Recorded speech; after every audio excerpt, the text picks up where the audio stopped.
जी हां दोस्तों, बात करेंगे देश दुनिया की सबसे बड़ी खबर में। पहली और सबसे बड़ी खबर में आपको बताएंगे, बिहार चुनाव में 12 वोटों से हारे शक्ति यादव रिकाउंटिंग के लिए पहुंच गए पटना हाई कोर्ट। कोर्ट ने लगाई मोदी नीतीश को फटकार, बीजेपी जेडीयू को लगा झटका। वहीं आपको दूसरी और सबसे अहम खबर में बताएंगे, बिहार चुनाव में हार को लेकर कांग्रेस में घमासान। राहुल गांधी पर सवाल उठाने वाले पूर्व एमपी फुरकान अंसारी पर बोला राहुल गांधी ने हमला। वहीं आपको तीसरी और सबसे बड़ी खबर में बताएंगे, 70वीं बिहार विधानसभा के पहले सत्र में एआईएमआई के विधायक के हिंदुस्तान बयान पर मचा बवाल। आपको तीनों खबरें विस्तार के साथ बताएंगे, लेकिन उससे पहले अगर आप भी देश में गोदी मीडिया और मोदी सरकार का विरोध करते हैं और आपको भी लगता है कि बिहार में बेईमानी के साथ एनडीए ने सरकार बनाई है और आप भी चाहते हैं कि बिहार में आरजेडी की सरकार बने, तो लाइक कर लीजिए इस वीडियो को और चैनल को सब्सक्राइब करने के बाद घंटी को बजाना बिल्कुल ना भूलें। बढ़ते हैं पहली और सबसे बड़ी खबर में। बिहार चुनाव में 12 वोटों से हारे शक्ति यादव रिकाउंटिंग के लिए पहुंच गए पटना हाई कोर्ट। दरअसल आपको बता दें, बिहार में एक तरफ विधानसभा की शीतकालीन सत्र की शुरुआत होने जा रही है, वहीं दूसरी तरफ रिकाउंटिंग को लेकर सियासी घमासान मचा हुआ है। आरजेडी के विधायक शक्ति सिंह यादव पटना हाई कोर्ट पहुंच गए हैं 12 सीटों की रिकाउंटिंग को लेकर। आप देखिए, उनका ये वीडियो काफी तेजी से वायरल हो रहा है और इस खबर ने बिहार की राजनीति में भूचाल मचा दिया है। पहले आप ये वीडियो देखिए।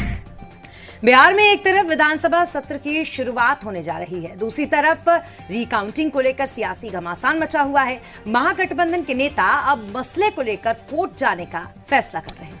बाकायदा आरजेडी नेता शक्ति यादव 23 नवंबर को पटना हाई कोर्ट में अपनी याचिका दाखिल करेंगे। करीब 12 सीटें ऐसी हैं जिस पर महागठबंधन के नेता रिकाउंटिंग की मांग कर रहे हैं, क्योंकि यहां पर मुकाबला और हार जीत का फासला बेहद कम रहा। रिकाउंटिंग की मांग पर राजनीति तेज। पटना हाईकोर्ट में अपील करेंगे शक्ति।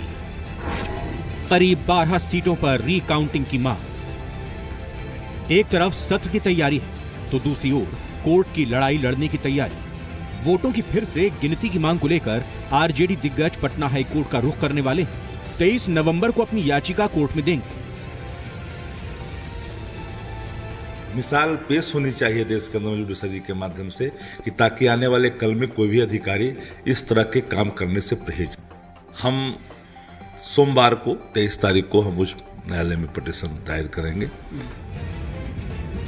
बात सिर्फ शक्ति यादव की नहीं, बल्कि करीब 12 सीटें ऐसी हैं जहां महागठबंधन फिर से वोटों की गिनती चाहता है। हिलसा सीट से शक्ति यादव 12 वोटों से हार गए, इसे लेकर शक्ति यादव कोर्ट जाने वाले हैं। इसके अलावा गोपालगंज की भोरे सीट से सीपीआई एमएल 462 वोटों से हार गए, इसे लेकर भी विवाद। शेखपुरा के बरबीघा सीट पर कांग्रेस के उम्मीदवार गजानंद शाही जेडीयू के सुदर्शन कुमार से महज 113 वोटों से चुनाव हार गए। बेगूसराय के बछवाड़ा सीट पर बीजेपी के सुरेंद्र मेहता ने सीपीआई के अवधेश कुमार राय को महज 464 वोटों से हराया। चकाई विधानसभा सीट पर आरजेडी प्रत्याशी सावित्री देवी को निर्दलीय उम्मीदवार सुमित कुमार सिंह ने 581 वोटों से हरा दिया। खगड़िया के परबत्ता सीट पर आरजेडी के प्रत्याशी दिगंबर प्रसाद तिवारी को जेडीयू के संजीव कुमार से 951 वोटों से हार का सामना करना पड़ा।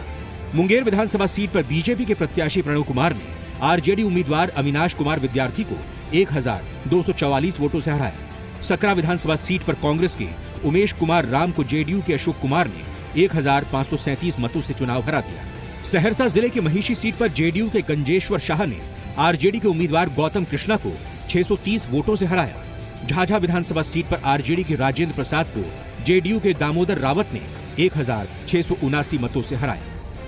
ये वो सीटें हैं जिस पर महागठबंधन को करीबी हार मिली, लेकिन इस हार को लेकर महागठबंधन सवाल उठा रहा है, जिस पर सियासत गरमाई हुई है।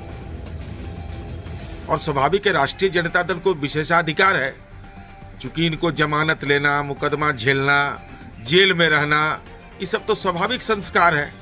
इसलिए चुनाव आयोग के फैसले पर और जो निर्वाचन की प्रक्रिया है उसकी वैधता पर सवाल कोई उठा रहे हैं, तो ये न्यायपालिका के कार्य क्षेत्र में न्यायपालिका इस पर विचार करेगा। दर्जन भर महागठबंधन के प्रत्याशी हैं जिनको जबरन 3 बार रिकाउंटिंग करके हराने का प्रयास किया और हरा दिया। हमको लगता है दर्जन भर से ज्यादा महागठबंधन के उम्मीदवार न्यायालय जाएंगे, न्यायालय के दरवाजा खटखटाएंगे। उम्मीद है कि न्यायालय से सबको न्याय मिले। इस मामले में पहल शक्ति सिंह यादव की तरफ से की गई है। अब कोर्ट इस मसले पर क्या फैसला लेता है, इस पर सबकी नजर है। बढ़ते हैं दूसरी ओर सबसे बड़ी खबर में। बिहार चुनाव में हार को लेकर कांग्रेस में घमासान। राहुल गांधी पर सवाल उठाने वाले पूर्व एमपी फुरकान अंसारी को थमाया नोटिस। बिहार विधानसभा चुनाव में हार को लेकर कांग्रेस के अंदर शुरू हुआ घमासान थमने का नाम नहीं ले रहा है।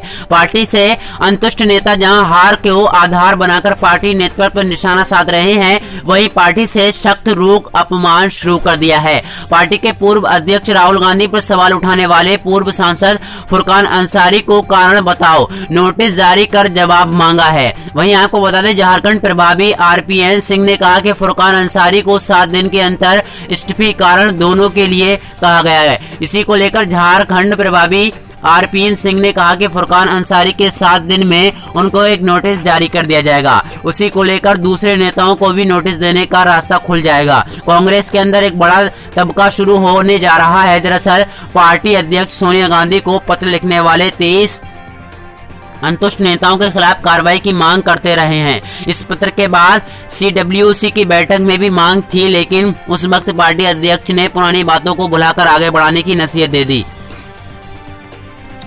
इस वक्त स्थिति बदली हुई है। ऐसे में कांग्रेस सख्त रुख अपनाने की तैयारी कर रही है।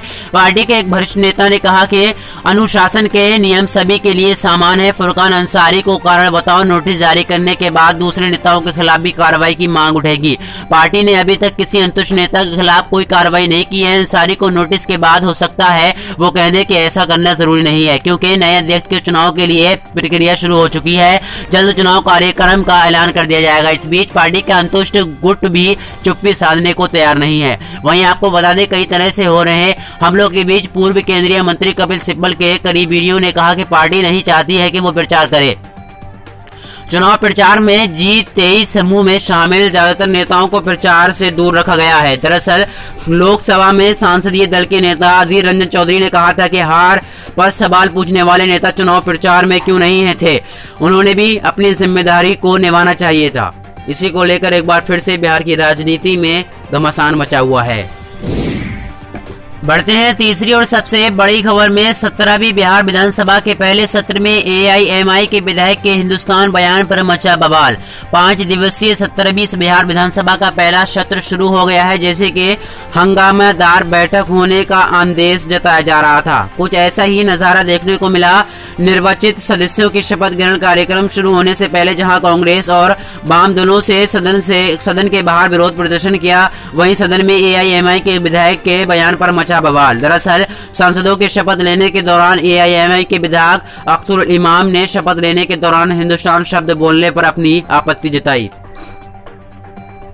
उन्होंने शपथ के दौरान हिंदुस्तान शब्द बोलने पर आपत्ति जताई। उन्होंने कहा कि संविधान में बोला जाता है कि हम भारत के लोग, यहाँ भारत की जगह उर्दू में हिंदुस्तान लिखा हुआ है। उन्होंने शपथ के दौरान भारत बोलने की बात कही। इसी को लेकर कुछ देर के लिए सदन का माहौल थोड़ा तनावयुक्त हो गया, फिर मामला संभल गया। हालांकि विधायक अख्तरुल इमाम का हिंदुस्तान बनाम भारत पर बवाल मचा गया है। भाजपा विधायक और सुपौल के छातापुर विधायक नीरज कुमार बदलू ने कहा कि जो लोग हिंदुस्तान शब्द नहीं बोल सकते, ऐसे लोगों को पाकिस्तान चले जाना चाहिए। वहीं जयदेव विधायक ने भी कहा कि हिंदुस्तान बोलने में किसी को आपत्ति नहीं होनी चाहिए। वहीं बाद में विधायक अख्तरुल इमाम ने अपनी सफाई में कहा कि मैंने तो शपथ ग्रहण समारोह के दौरान हिंदुस्तान की जगह भारत बोलने का सुझाव दिया था। बिहार चुनाव 2020 में 5 सीटें जीती हैं असदुद्दीन ओवैसी की पार्टी एआईएमआई ने। आपको बता दें कि बिहार के सीमांचल के जिले में असदुद्दीन ओवैसी की पार्टी एआईएमआई ने किशनगंज 2, पूर्णिया की 2 और अररिया की और 1 सीट पर जीत दर्ज की है। इससे पहले वर्ष 2019 में हुए विधानसभा उपचुनाव में किशनगंज सीट पर एआईएमआई ने एंट्री की थी। पहली बार यहां से एआईएमआई के विधायक कमरुल होदी जीते थे, हालांकि इस बार वो हार गए। वहीं पार्टी ने जोरदार वापसी करते हुए किशनगंज जिले के कोचा धामन व बहादुरगंज विधानसभा सीट पर जीत दर्ज कर एनडीए व महागठबंधन को जोरदार झटका दिया। इसके अलावा पूर्णिया जिले की अमोरा और 22 तथा अररिया जिले की जोकीहाट सीट पर भी पार्टी के प्रत्याशी ने जीत दर्ज की है। किशनगंज के कोचा धामन सीट से एआईएमआई ने इजहार अस्फी को प्रत्याशी बनाया था। बहादुरगंज विधानसभा ने इजहार नईम एआईएमआई के प्रत्याशी थे, जबकि पूर्णिया जिले के अमोर विधानसभा सीट पर सीट के प्रदेश अध्यक्ष पूर्व अध्यक्ष अख्तरुल इमाम खुद चुनाव लड़ रहे थे। यहां भी उन्होंने जोरदार जीत दर्ज की है।